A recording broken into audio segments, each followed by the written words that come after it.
broadcast network, AFTERBUZZ TV.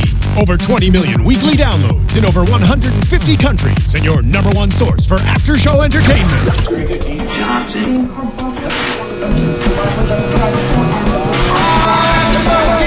AFTERBUZZ TV, the destination for TV superfans, producing after shows for over 300 of your favorite TV shows, interviewing celebrities and showrunners, and bringing you behind-the-scenes exclusives. All thanks to E! Entertainment's Maria Menounos, producer Kevin Undergaro, and internet leader Akamai. Now, let the buzz begin! Hello, AFTERBUZZ TV Project Runway fans. This is Season 14 finale episode part 2, and we cannot wait to talk about all the collections that showed on the runway at New York Fashion Week. Edmund, Kelly, Ashley, and Candace. We're so excited to see all the beautiful fashions tonight, and we will do our best to tell you all about it. Sitting to my left is the beautiful Vivan Adaobi. Hey guys, so happy that we're here for the finale, finally. And Michelle, we wanted her to be with us tonight. She is under the weather, so we're thinking about you. Shout out to you, Michelle. And we are ready to get to it, to these beautiful collections. And but first off, where can people find you? You guys can find me on Twitter and Instagram at The Runway Queen.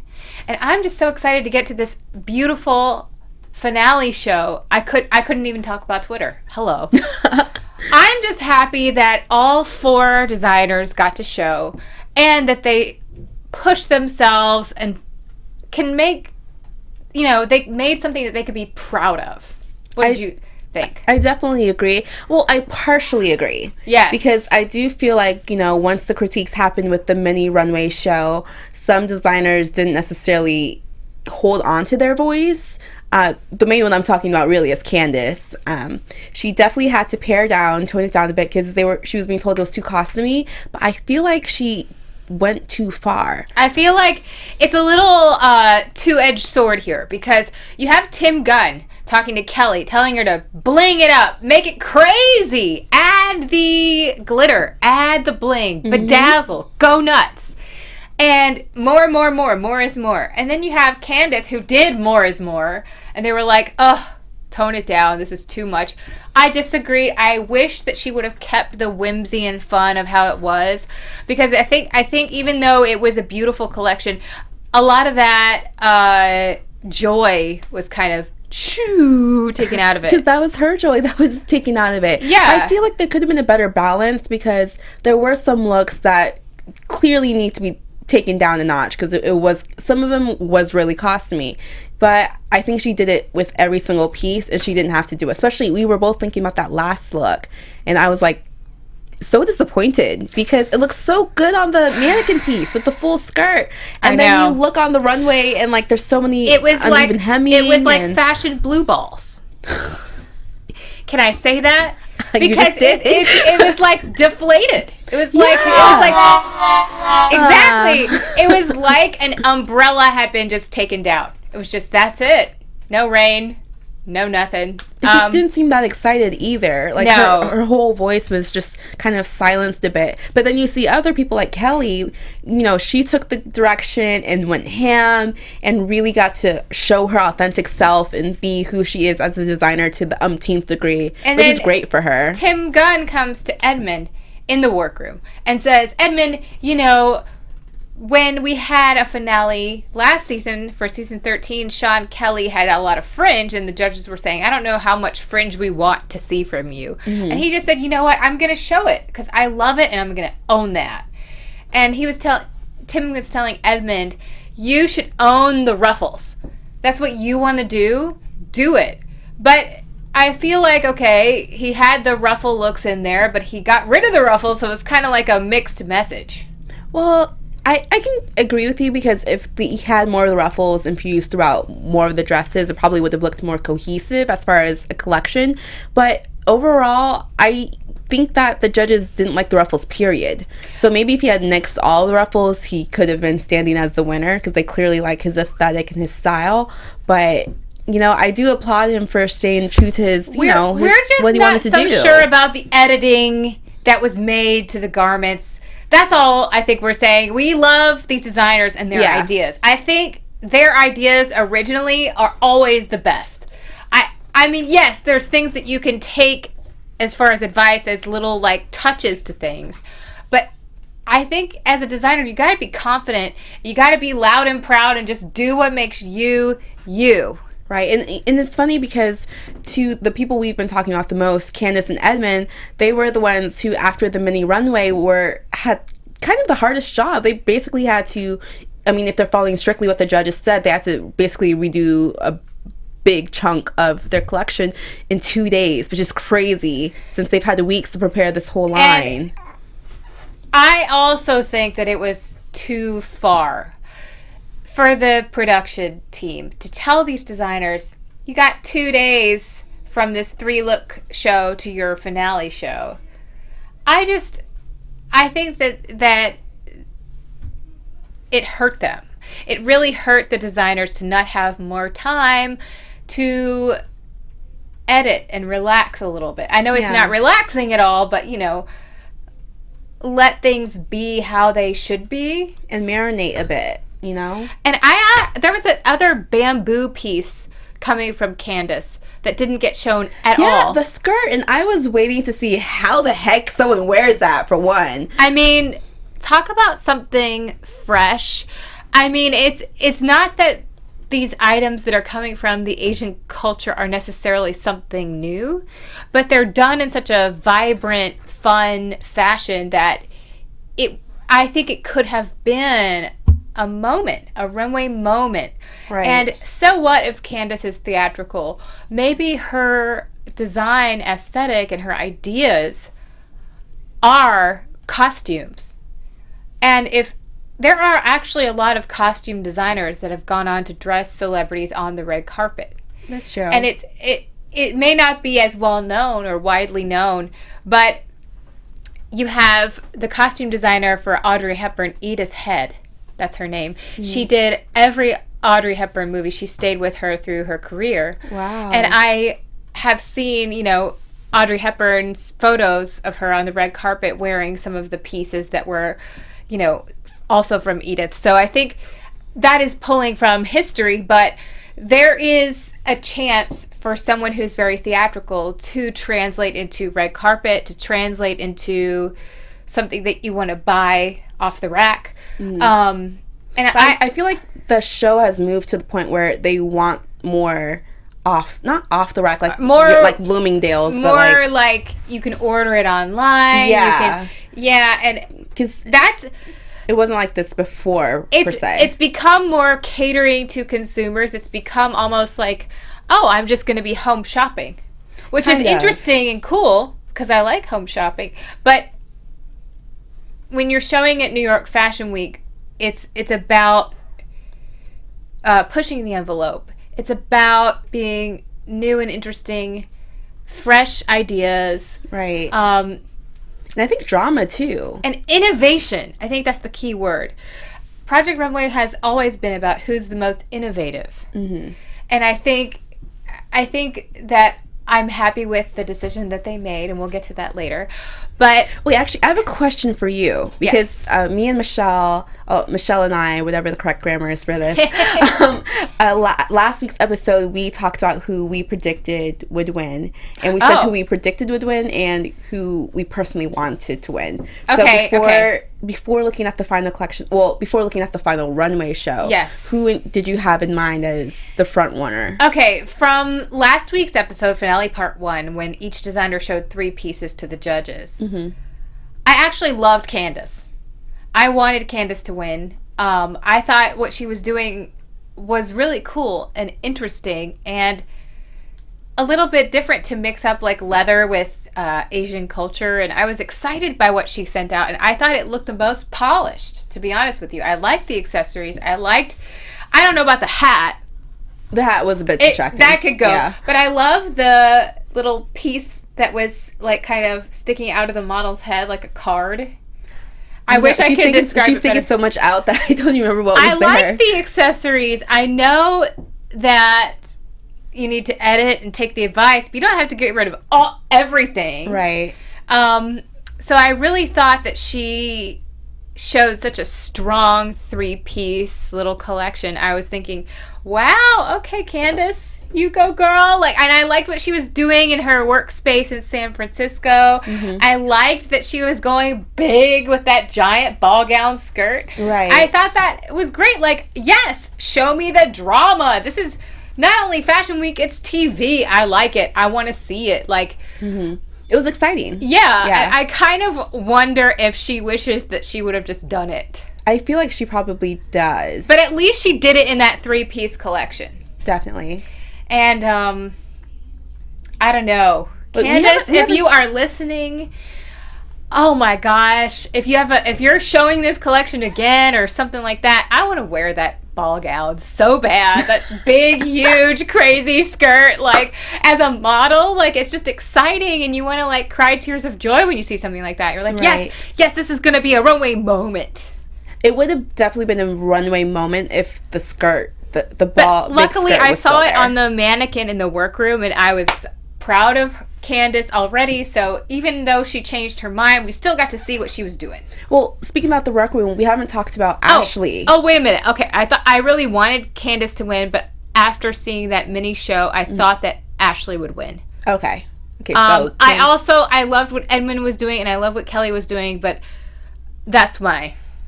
Okay, so Candace. I wanted Ashley. Candace, and I thought Ashley. Yes. Okay. What did you think? Mine were. I personally wanted Kelly, but I also felt that. Ooh, did I say Edmund? Whatever. We love Edmund too. We love Edmund too. We're indecisive because all these designers, it's kind of almost like a personal taste. It like, really comes down to what that. do you want to wear? And it's like what? It's like they've all. I try to imagine it this way: each designer had their own boutique in New York, and you're walking down the street. Which one would you go in first? Right. Which one are you just drawn to go in? And I don't know. I think based on the colors and the prints and all that stuff, it would be at Ashley or Kelly, because I like the shiny from Kelly and I like the colors from Ashley. And so based on that, if I saw that in the window, I'm going in. Right. I agree with you. Everyone pretty much knows at this point that I'm a fan. But there isn't really a designer. This is great this year because there wasn't any of them that I was like, oh, I don't like it at all. Yeah. There was something in every collection that I think would speak to every type of woman. Yeah, no, there was a lot of different unique voices that were so different from each other, which was really exciting to see because it made it more interesting watching the finale show because the looks were completely different from each other. And you really got to see what their voice was and how your voice aligns with the designer that you like the most. So is it okay with you if we just go to the runway rundown since we have so many looks to talk about? But we will, but we have to talk about Ashley. I'm getting ahead of myself. I'm sorry. Let's talk about Ashley. Sorry. Because we've completely skipped over her so far. And she has just great task. And I have nothing to really say other than I love. Because after the runway, the mini runway, she was given probably the easiest of critiques as far as fitting. Make sure the gowns, the outfits, the pieces fit your model perfectly, and just attention to detail. And one thing you mentioned too a while ago, maybe when we were watching, was that maybe she's not the best with construction. Yes, I think Ashley has fantastic ideas, and she knows how to drape, and she knows how to add all the little beautiful touches to everything. The zipper, the dyeing of the fabric. I die. I'm like, I die. I love to die. We die for your dying. Yes, we die for your dying. I love that she paid attention to the size of the lace. That it's like the perfect size of the flourish of, you know what I mean, like the pieces of lace. Like there's smaller and there's bigger like sections. Do you know what I'm saying? Yeah. I wish I knew a better word for that. There is one out there, I'm sure. That I'll Michelle. Michelle, she would know the right word. But the proportion of the lace to the body is good. I like how she did that, and the color. So she has so many strengths. I think in the design world, when you're doing your own show, you have more people that you can call upon. In fact, many fashion designers have a team of sewers. Right. And they even know all the sewers' special abilities. Which one would do the best on this bodice? Right. You know, which sewer would finish the hem of the skirt perfectly. And they also don't have 2 days to do it all. Yeah, and well, even if they did have 2 days, you have a team that they can distribute all the tasks amongst them. So, you know, maybe Ashley could kind of send this to this person and send this to this person and say, okay, I need you to fix this zipper this way. I need to cut this zipper lower so we can get it over her hips and all this. So, yeah. Definitely. But that would have made it a lot easier for her in this section. She's good at sewing, but maybe she's not good at the tiny details. Zippers are important, and let me just tell you something. As any woman would understand, you know when you're trying on clothes at a store and you have something in mind and you're like, ooh, this is going to fit perfect, and then you're just not sure you can get that zipper up. And maybe it's because they put a cheap zipper in there to cut some corners and save some money on their end. But it stinks because you're like, I was going to get that, and then you go to the next size and it's too big all over. Zippers are very important, which we actually see in the runway shows. If we want to just go into it. Hashtag shopping problem.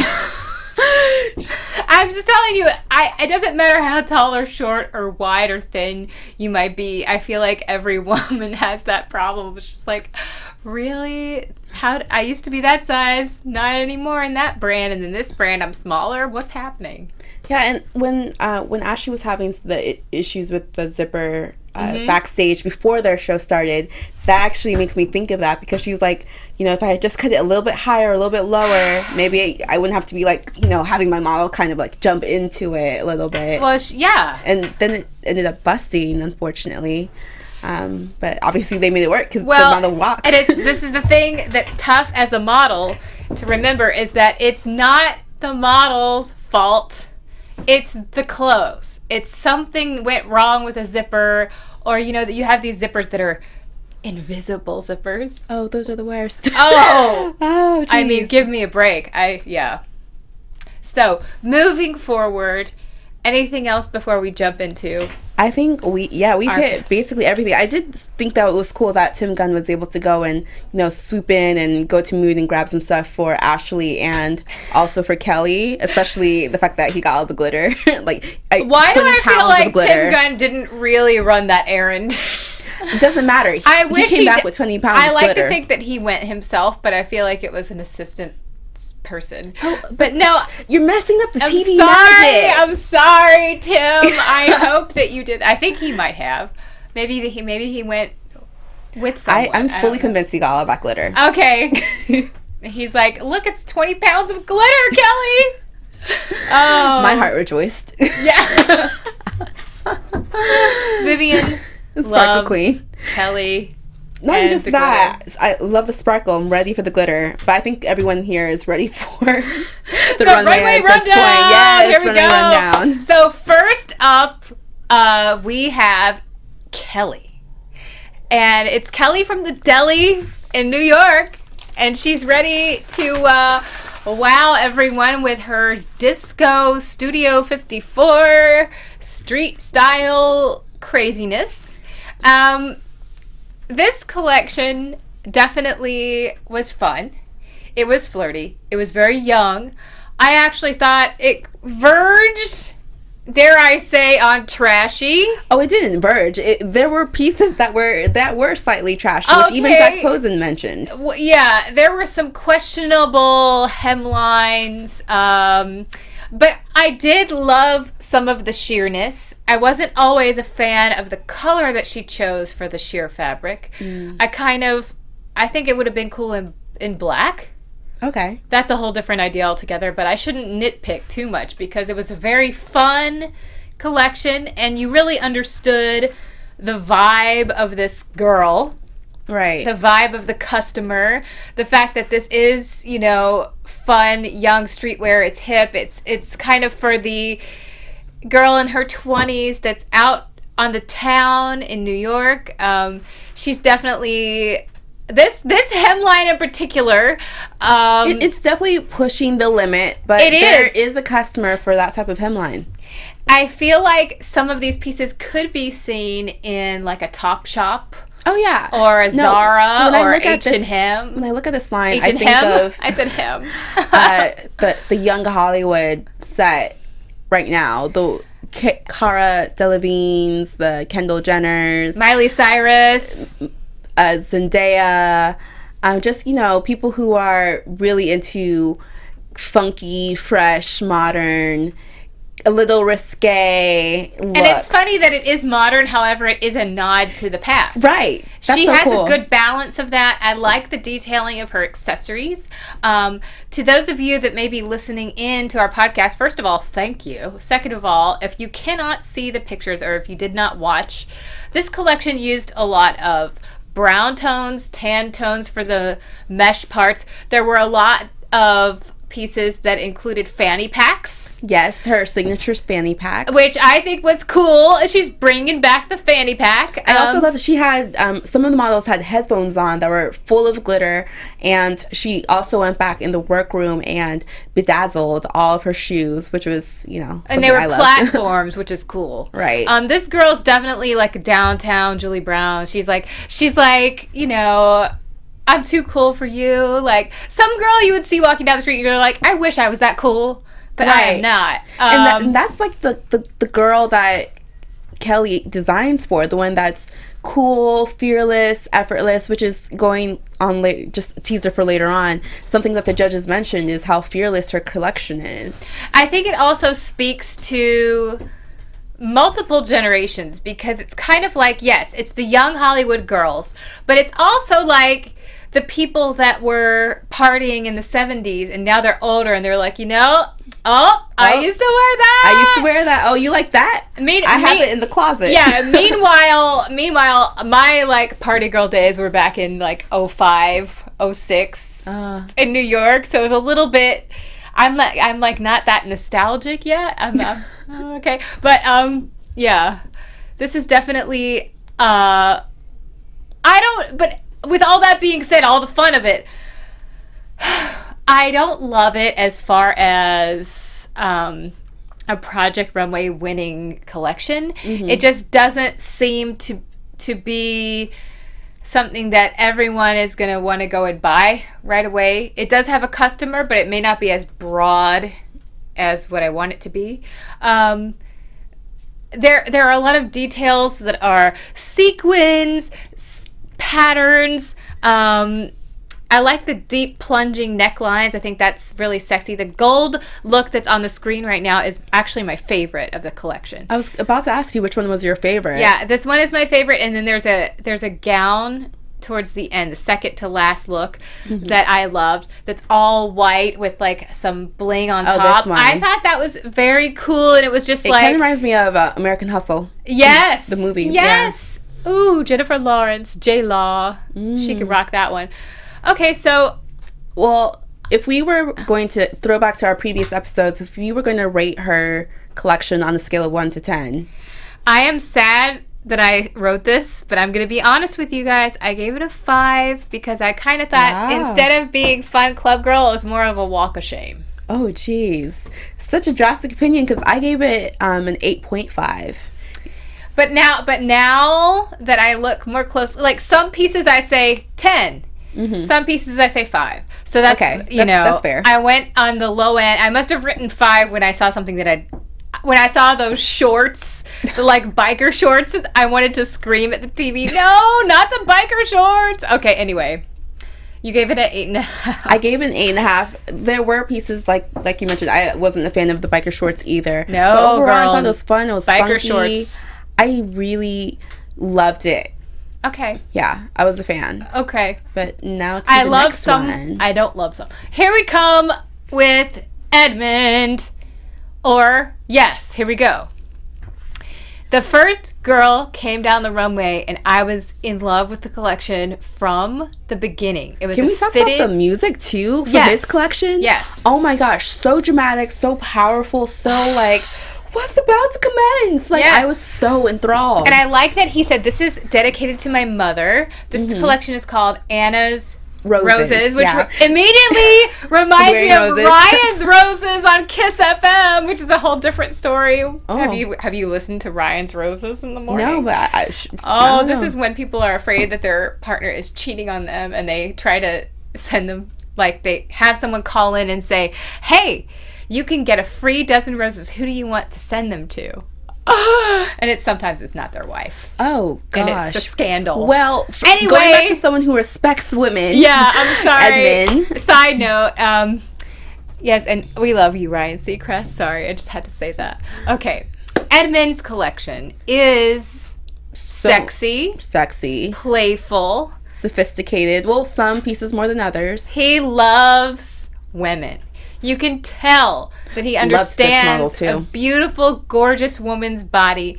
He chose models that know how to move. Mm-hmm. They were very sexy, yet still sophisticated. Right. They had a very sultry way of moving down and carrying the garments. His collection was mostly black and white with touches of blue. I love that he did do the ruffle details on the last two gowns. I don't care if that white dress looks like toilet paper to some people. I adore it, and I think it's a fashion statement. And I think that's one of those things, like he said on the runway, you're either going to love it or you're going to hate it, but I want you to feel some type of way. Right. And then I feel some type of way. Way awesome. I love it. I'm like, please do maybe more. I should grab some of the tissue paper for I need you. to like wipe my eyes with the dress. Oh gosh. No, I'm just kidding. I love it, and I love this model.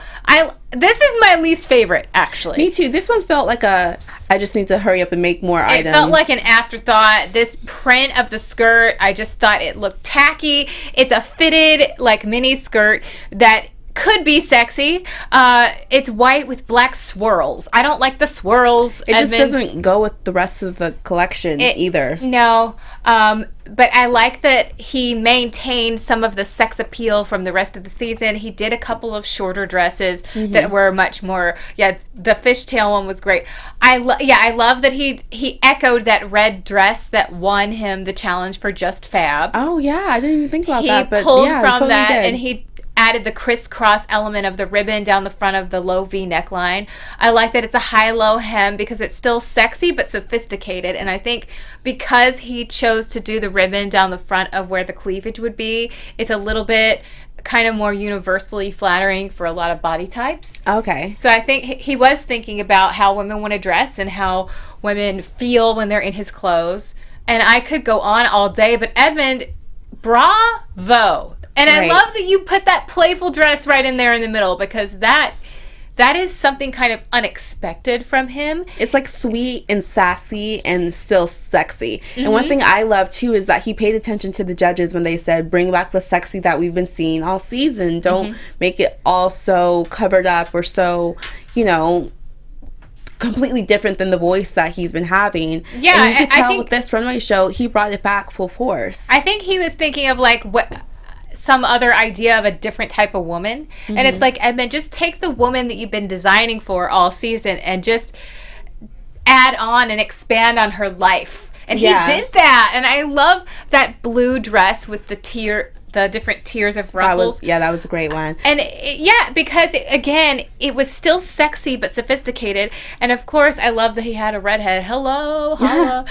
And by the way, today is National Redhead Day. In case you didn't know, now you know. Congratulations! Woo! Yeah, okay. I should have got you some balloons. I'm like, congratulations, really? I don't know if congratulations are in order, but so what would you rate this one? I gave his collection an 8. Okay. I think some of the pieces were 10s for sure. I love that it had movement, flow, energy, very chic and sexy at the same time, which is a hard combination to meet in the middle.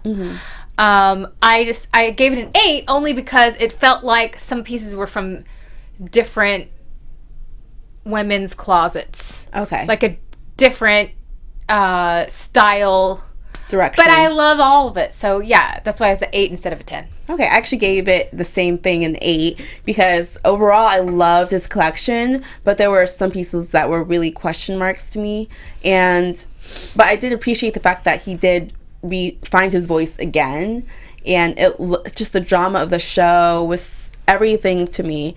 But at the same time, I don't think that it's as innovative as some of the other designers were going for. Like, Kelly was really trying to showcase a different woman. Ashley was trying to reach a different underserved market. Candace was reaching a market, like a specific, like they were trying to fill a need for people that weren't necessarily. Well, Edmund, again, all season long we've been saying he's been playing the game. He's been doing a really good job of playing the game, and I don't know if he expected to get to the finale, but he was so good all season. Of course, he deserved a spot in the finale, and good job, Tim Gunn, for saving him. By the way, yes, thank you again. So yeah, it's interesting because he did maintain who he is, and I think he elevated it a little bit, but it was kind of a combination of a lot of things. I don't know. I wish I could see a collection of like 20 pieces from Edmund, because then I think his girl would have a chance to like show some more like jumpsuits and stuff like that. And fully developed too. Yeah, I wish he had done a pant. Yeah, because he was great at pants too. Yeah. Didn't he make that one like a cigarette pant? Okay, so let's get to Ashley before we run out. Ashley and Candace. Candace is first. Okay. With her Asian-inspired collection dedicated to her little blonde birds in the front row, her kiddos, which was really sweet. I love even how Candace looked. Her whole vibe, it went with what she wanted to do. And this first look comes out, the cherry blossom little dress, which I loved. I wasn't a big fan of it, honestly, but I love that it did show that she had a great technique and style. I liked that she still put it in there, because it was like, yeah, you told me to take that out, but here it is anyway. I questioned some of her model choices, not because of their beauty. They're all very beautiful. I was questioning some of their walking abilities. It was distracting sometimes, because some of the models, while they look great in the clothes, were so stiff on the runway. I was just like, really? Right. Like, you got to sell it, girls. Like, really sell it.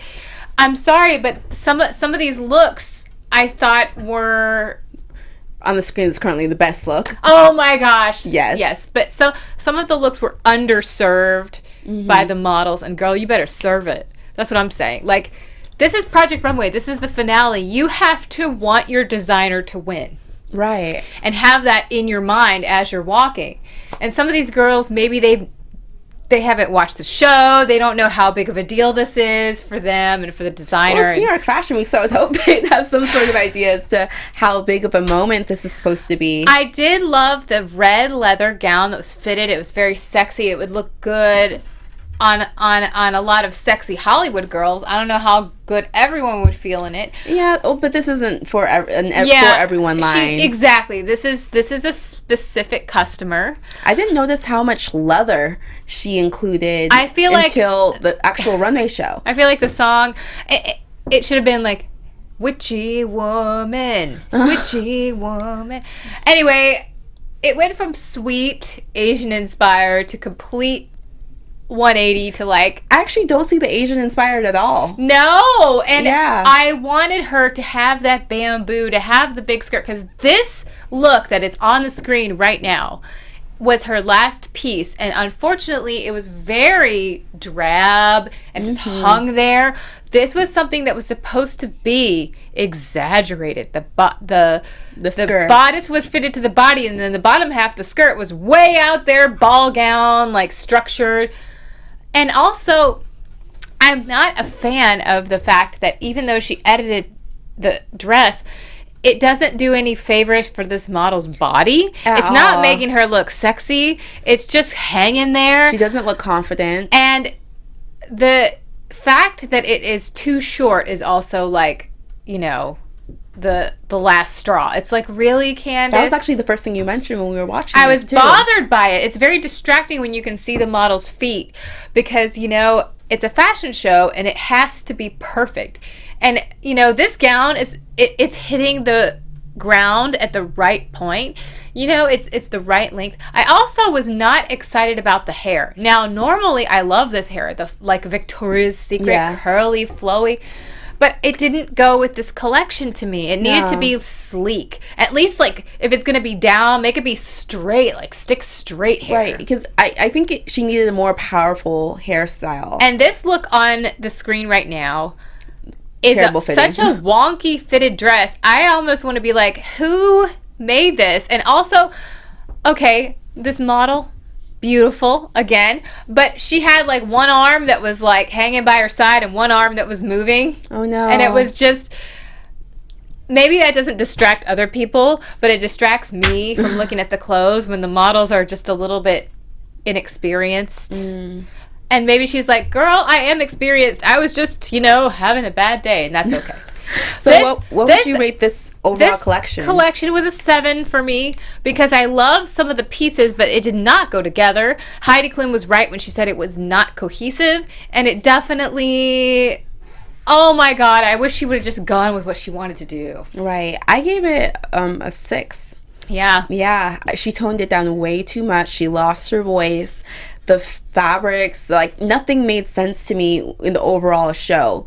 The fabrics were too much leather, same colors, but it wasn't exciting anymore. It wasn't fresh. It wasn't innovative. I also it felt didn't like old how and witchy. she toned down so much. It was like dead. Yeah, literally. It was like, girl, it's become the modeling dead. Oh, the walking down the runway dead. The strutting dead. Oh. We could go on for days, but now we have Ashley. Now we have the breath of fresh air on the runway.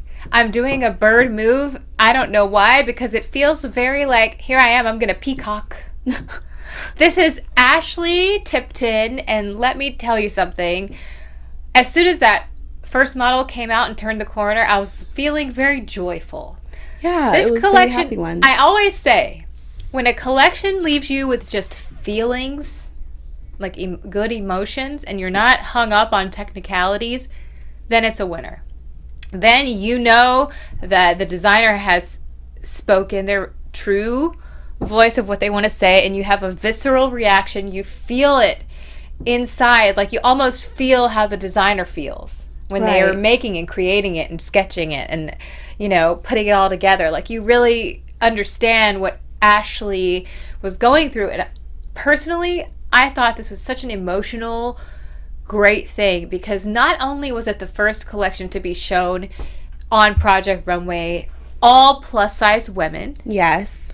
By choice by the designer, but also it was beautifully done. Like, it wasn't just, oh, we like it just because it's plus size.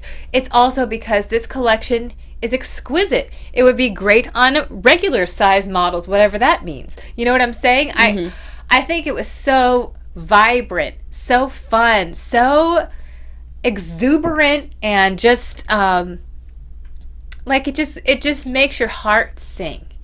And I felt like every single model loved what she was wearing.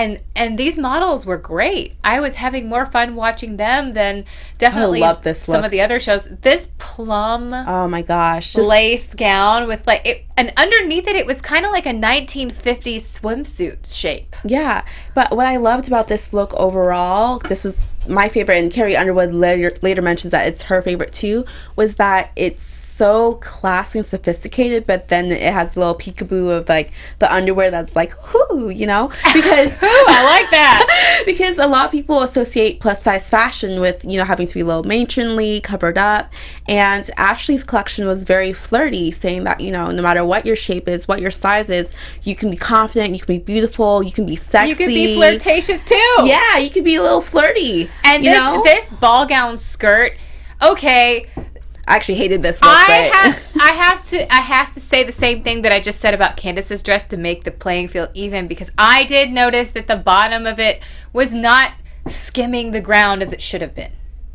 The shoes that the model wore should have been a little shorter. Could that be because of the 1950s theme? You know, could that be a part of that? No, if it was part of a theme and it was on purpose, then it would have been a T-length. And it would have hit her at the mid-calf. Okay. That would have been more of a design choice. This was more like Oh, okay. This ball gown skirt. I think she picked a certain pair of shoes because she liked the shoes or something. Mm-hmm. But I feel like she should have gone with a lower heel. And when you're doing a ball gown, the focus is not on the shoes anyway, so it kind of doesn't even matter if they match. Right. To be honest with you, that's kind of a little known fact in the fashion show world. As long as you get the effect of the ball gown, the shoes, no one's looking at the shoes. They shouldn't be seeing them at all until the lady's like sitting down at her table at the event. Right. One thing I want to note too is that I love the color scheme for this collection because it was so different. A lot of pastels, a lot of soft colors, but then the juxtaposition of colors like teal and maroon, which were such different combinations that you don't typically see. It was really sophisticated and more kind of like an elevation for her, and for a lot of the looks that we saw from her over the season, this was a very classy Ashley Tipton. And I like the fact that the makeup was done to perfection. Yes. The color of the lipstick and the eyeshadow went with the collection. It was all thought out perfectly. I love the floral headpieces that are there, and I love that she pulled back, and maybe 3 or 4 girls did not have it. Yeah. Because the first girl that came out, you get the vibe right away. The pencil skirt, 50s. The hair is 50s, but then it's modern with that. And I like that she did that pop of teal under the pink. Me too. That was such a good surprise from her showing on the runway, the critique that she had with just the 3 looks. Mm-hmm. I love that she took that step, and I could just give Ashley love all day long. Well, we don't have to do all that because she got enough love at the end of this episode. She is the winner! Project Runway Season 14 winner is Ashley, and we just have to say, good job, Project Runway, for choosing the winner that I feel really deserved it, because those clothes, yes, they're plus size clothes on the runway, but they would look good on anyone in any size. Yeah, and as far as the competition goes, she's had the craziest emotional arc, but she found herself, she found her voice, she was committed to who she was as a designer, and she wowed us, which was awesome. So congrats to Ashley. And speaking of winning, let's just talk about what she actually won. $100,000 to launch her own line, a celebrity cruise luxury vacation for 2, a year's supply of Sally Beauty products, and an opportunity to create a limited edition Finger Paints nail color collection. She gets travel and hotel accommodations to inspiring locations around the world from Best Western, a 2015 Lexus RC 350, a year's supply of Mary Kay products and professional makeup artist services for her debut fashion show. Also, a complete sewing and crafting studio from Brother Sewing and Embroidery. Mm-hmm. And she and her model will receive a fashion spread in Marie Claire magazine. So congrats, Ashley. So that is an exciting prize package, to say the least. And I almost want to say, yeah, okay, it's exciting. We know, but we already kind of know all the prizes from every episode. Like, they've had a Celebrity Cruises challenge and a Best Western challenge. Right, teasing us to let us have an idea of what we could see at the end. Well, good on you, Ashley Tipton. I hope that we get to see more of you. I believe she's located in San Diego, so I hope that she shows in LA and that she's around, doing things here in LA, because we love to have you on a future episode of our show. Definitely. And I would love to, meet Ashley and just get to talk to her and maybe even model for her. Who knows? And take one of her floral headbands. Oh my gosh, yes. Before we wrap up, too, I have to give a shout out to a young designer who is a fan of the show, a fan of Project Runway, and she's also really super talented. So she made this dress that I'm wearing right now, and her name is Alicia Hill. So just to run through, she's a senior at the University of North Carolina at Greensboro. What? That's my hometown, girl! Greensboro! Woo, woo, woo. And she's majoring in apparel product design. She's president of Threads, which is the fashion organization there on campus. And if you're interested in anything that she's designing, you can look at her online portfolio, which is aliciahill.weebly.com. Alicia, ALYCIA, Hill, HILL. So, and also on Facebook, Alicia, ALYCIA, Hill. So thanks to Alicia. I love this dress. It's so comfy, and it was so fun to actually talk to you about your designing. So exciting, Alicia, because that is where I came from. That's where I started. My dreams began of being a model. So this is exciting. Nice. Thank you, everyone, for watching and listening. And you can find me, Amanda Fields-Bennett, on Twitter and Instagram at The Runway Queen. And I hope you stay in touch with me. And we'll see you next season. And thanks, you guys. You can find me online, Vivan Adaobi. You can find me at VivaciouslyViv on Twitter and Instagram. And then, of course, at VivaciouslyVivian.com. Thanks so much for engaging with us all season long. And we'll be back next season. Can't wait to keep up with you guys. From executive producers Maria Menounos, Kevin Undergaro, Phil Svitek, and the entire AfterBuzz TV staff, we would like to thank you for listening to the AfterBuzz TV network. To watch or listen to other after shows and post comments or questions, be sure to visit AfterBuzzTV.com. I'm Sir Richard Wentworth, and this has been a presentation of AfterBuzz TV. Buzz you later! The views expressed herein are those of the hosts only and do not necessarily reflect the views of AfterBuzz TV or its owners or principals.